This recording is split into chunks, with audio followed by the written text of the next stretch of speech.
Insanity is doing the same thing over and over again but expecting different results.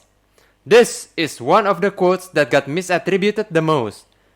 Most people think that such saying can only come out from wise, intelligent people who lives their lives doing great things. But no, just some narcotics who try their hardest just to survive and live like a normal human being.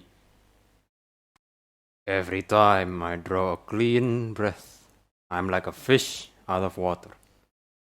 Who would have thought?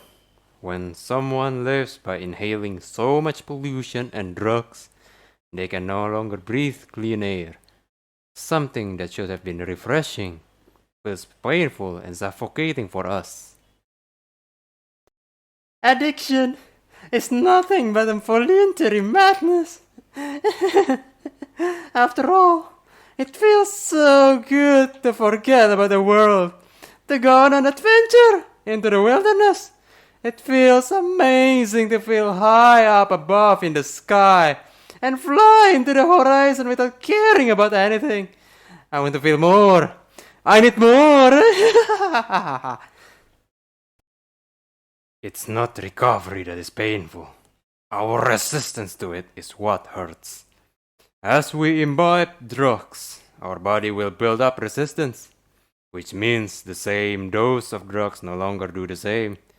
The momentary joy lives shorter, even shorter, which pushes us to imbibe even more of drugs, turning this entire charade into a perpetual cycle of destruction.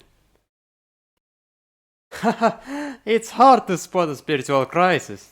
Usually it is disguised as a crisis in our relationship, finances, career, or family. I mean, who cares about mental health, especially on men? Living is already hard, and we want some enjoyment out of it. And whoop, drugs and alcohol it is. The more we drink, the happier we become.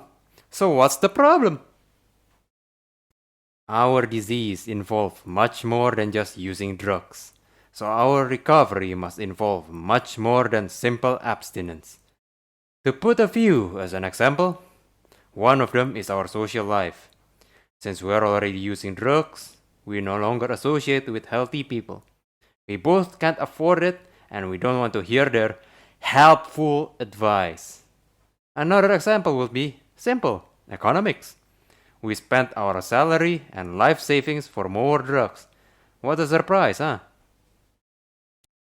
Do we really want to be rid of our resentments, or anger, or fear? Many of us cling to our fears, doubts, self-loathing, or hatred because there is a certain distorted security in familiar pain. It seems safer to embrace what we know than to let go of it for fear of the unknown. Our negative sense of self has been replaced by a positive concern for others. Answers are provided and problems are solved. It is a great gift to feel human again.